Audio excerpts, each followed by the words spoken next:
Looking for the latest news, insight into what it means, and the sharpest opinion? There's only one station in Chicago where you can turn, and it's this one. We're AM 560. The Answer.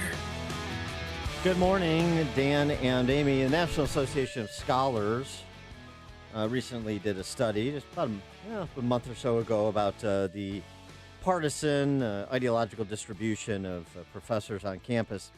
And it found that the only independent-minded professor, I should say, in America is Gerard Alexander, and we're happy to have him now. He's a professor at the University of Virginia, and he wrote a piece that's generating a lot of interest and, I'm sure, backlash from his colleagues. New York Times this week, "Liberals, you're not as smart as you think." Professor Alexander, thanks so much for joining us. Appreciate it. Good morning. I'm delighted to be with you. The liberals, you're not as smart as you think. I read the piece. It seems to be directed at perhaps some in the poli-sci department at UVA and elsewhere. And so I wonder how this is being received within your professional circles. Just to joke about the title for a second, as you know as well as I, op-ed writers never pick their own titles. I might have gone with something more like, "You're not as persuasive as you think." Yes. It is a little bit provocative. No newspaper can pass up provoking readers, and it seems to have worked because, it, like you said, it has got a lot of attention. And, it's not really directed against certainly my colleagues at UVA, but it's provoked two kinds of reactions. One is, a very angry, don't call us stupid. They read the title and really don't get beyond it, or they read the content and reject it, largely on the grounds that they're saying, look, how can I possibly think of conservatives well when they're so terrible? And the alternative, though, which is most of the emails I received personally from strangers, is I'm a liberal, and thank you for saying this. Someone needs to talk to my people in my own ranks about being more civil, about judging other people less, being more respectful of people with other opinions. And so I've actually, I expected a lot of the rejection, but I've been actually kind of heartened by how many people, you got the feeling they were sort of whispering it to me instead of announcing it in their own lives publicly, but they were saying, thank you for saying this. I've been thinking that this was necessary for a while. How much of the problem on campus, I referenced this National Association of Scholars study. The numbers are not surprising, but they're sort of daunting. Williams College, 132 to 1, Democrats or Republicans. Swarthmore, 120 to 1. Wellesley, 136 to 1. Bryn Mawr, 72-0. Pitch a shutout. Vassar, 35 to 1. On and on and on. And I wonder how much the problem is the lack of intellectual diversity on campus, and that's the responsibility of those who make personnel decisions, such that you have a bunch of liberals running around like fish, not recognizing they're in water. I think that's a great way to think about it. We know that colleges matter because it determines what people teach, it determines how they teach it, it determines what they do research on, and therefore what's written to be taught to begin with. And we know, too, that colleges matter because they go on to educate people who go into the mainstream media, who go into, Hollywood screenwriting, and so much of the rest of the elite of our country that, writes the words we hear, that, gives speeches, that writes cultural products like movies and television shows. They're this incredibly prominent presence, and not just on campus, but in lots of other, venues as well. And it is worth pointing out, there is a lot of disagreement among liberals and progressives about all kinds of things. Mm-hmm. It's not like Hillary Clinton and Bernie Sanders don't argue with one another. They do. The problem is exactly what you just pointed out, which is that there's a lot of argument on campuses and in our culture between different kinds of liberals and progressives. What they're all sort of inadvertently kind of ignorant of is any good faith understanding of what conservatives have to think or say. And of course, there's disagreement among conservatives too, because that's what happens when 100 million people, are in a community that we call one thing, but it's bound to be complicated and have differing opinions because we're all individuals. And the fish in water I think is exactly the right analogy. they just very often don't realize how bubbled off their views are. But the point of my article was they don't realize, therefore, how they come across. So the thrust of my article, I stop talking at you. I'm a professor, so it's my habit. But the thrust of my article was, to liberals, I don't think you understand how you come across. Mm-hmm. You don't understand how often your tone comes across as, sort of socially and intellectually superior. I don't think you realize how often it comes across as lecturing and hectoring people instead of trying to have a conversation with them. And we could think of a lot of examples. I'm sure you could think of way more than I, but I mean, it's something that a lot of us receive. I just don't know that the senders of those signals fully realize they're sending them and the effects of that. Well, in your article, you mentioned, a few particular examples of recent annoying and repulsive liberal behavior, and that included the White House Correspondents' Dinner. That's right. But, I suppose we could say that people with thick skins, the President of the United States, his press secretary, I guess they're supposed to be able to take it. But, consider alongside that high school student in Utah who wore a Chinese-style dress to her prom. If people who were offended by that, and to be honest, I don't really understand arguments about cultural appropriation to begin with. Maybe you do, but I don't. I don't understand what's wrong with eating foods and wearing clothes that you admire and appreciate, but even if they're from other cultures. But hey, maybe I just need to be educated about this. But let's say you were offended. So send her a gentle, social media post, a tweet or whatever, trying to talk to her. And instead, as so often happens, a social media mob descended on her, yelling at her, berating her like she was one of the worst people who's ever walked the earth. That is not a way to have a conversation. It's a way to push people away from you, not educate them, not bring them to your side. It's a bullying tactic, not a conversational one. Well, and it happens all the time. Well, that seems to be the left in general. They're projecting what they are. So they rail against bullying and preach tolerance and suggest that their opponents are the bullies and the intolerant, and that's what they're projecting onto their opponents. And so I wonder if is there the possibility of substantial reflection when the sort of modus operandi of the left is the bigot baiting, as Rusty Reno calls it, that you're describing? Yeah. Now, look, some things could be reformed. Some things I think are easier calls than others. So, for example, one of my pieces of advice to liberals is, if you believe that certain words, phrases, or kinds of language are hurtful to others, don't use them yourself. Censor yourself. And along the way, maybe explain in a civil tone what you're doing. But do not try, as so often happens on campuses, to regulate the speech of other people, to regulate what words come out of their mouths. It's just a basic kind of respect of another person.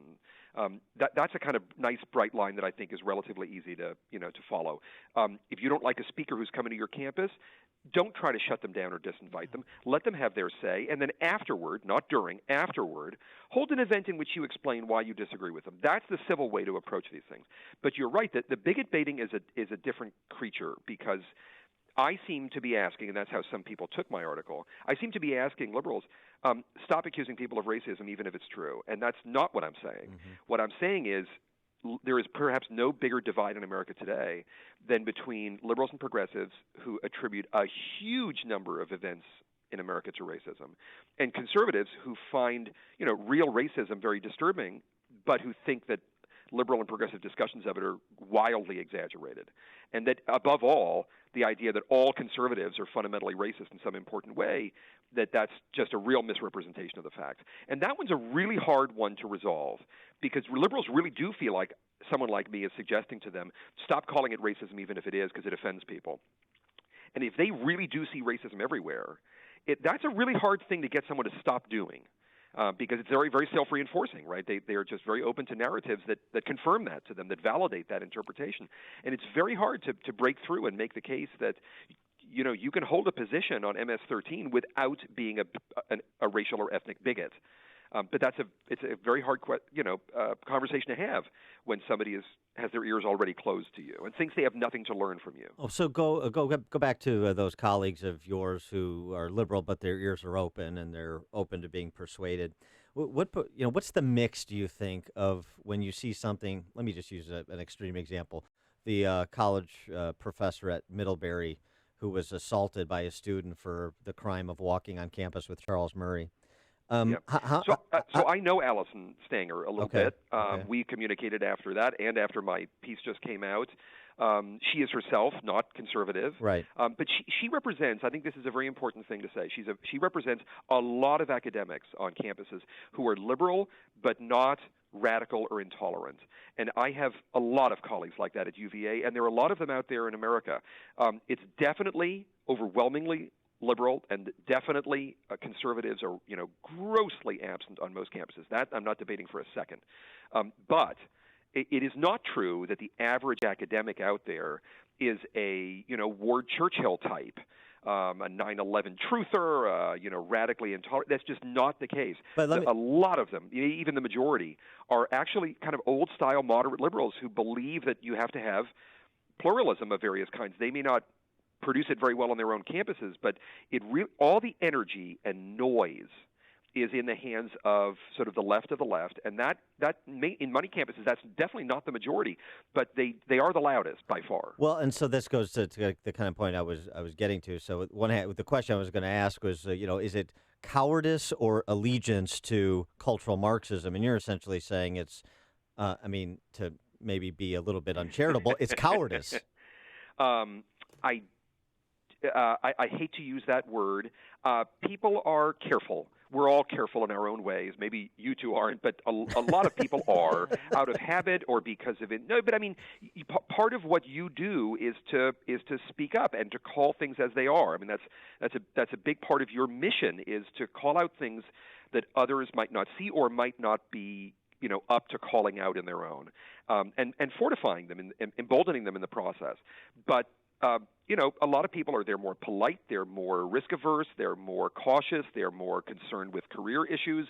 But for any number of reasons, they are afraid to speak up. And mind you, those who have, a few moderate liberal journalists who've said this is going too far, a few, moderate liberal or even progressive professors who've stuck their heads above the wall and said this is going too far, they've quickly been branded, creatures of white privilege, creatures of male privilege. They've been, they are instantly tarred in those ways that can hurt your audience, that can, impugn your credibility.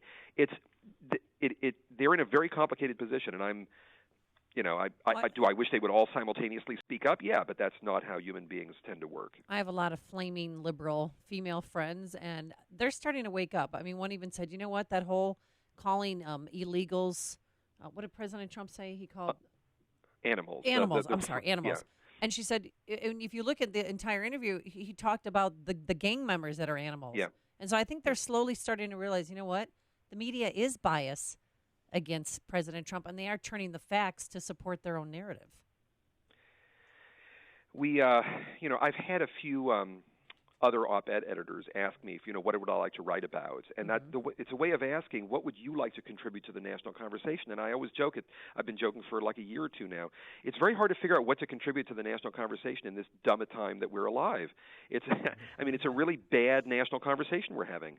And I think we should all try to, sort of press on ourselves and people on our side of the aisle and people on the other. Let's bring the temperature down. Let's hang up a lot of the outrage. Let's, above all, assume that there is a lot of good faith among people on our side and on the other. And I think that's often what's missing in our national conversations. And one of the things that does is that people feel justified in editing Trump's words yesterday so that they cut out the part about the conversation that immediately proceeded about gangs. And I bet you a lot of the media people who produced those edited versions of what he said to make it look like he was speaking about immigrants in general, their attitude, I bet in many cases, is, I'm justified in doing this because the other side is so terrible. And that is, license to do anything. And that's not how a healthy democracy can work. Do you find hope for an improved conversation, including on college campuses, by the rise of organizations like Heterodox Academy, Mark Lilla, and Jonathan Haidt, and some sort of center-left scholars that are trying to kind of chart a middle way? Absolutely. The only question is, do they end up having enough traction? And what they're trying to do, I think, is clear space in which a lot of other liberal faculty feel safe to say, we have to have a broader conversation here. This is a big country. and it's populated by lots of people. Let's assume a lot of good faith on their parts, and let's include a lot more voices. And I think, in a way, Donald Trump's election, was obviously very polarizing, and at one level it could be seen as really harmful for that discussion in the sense that it made a lot of liberals and progressives justified in doing anything and saying anything. They find him so repugnant. But I know a ton of liberals who haven't become less liberal since his election, but his election did reveal to them an America that they were not in the habit of thinking about, and they knew it.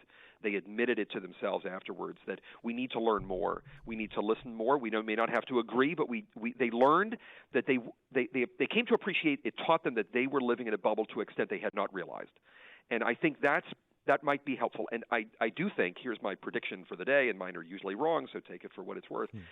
If Trump is reelected in 2020, especially if he's reelected with a popular vote majority, so that his victory couldn't be discounted as just, machinations of an electoral college, I think that it'll be a real moment of reckoning for American liberals. They'll have an option between sort of doubling down on what they've been doing or saying, hey, we really need to rethink how we're going about this. And I think if he wins re-election, they will have contributed to it. So, for instance, I'm a conservative who I'm not in love with the president, and above all, it's because I was not convinced he was going to be a particularly conservative president.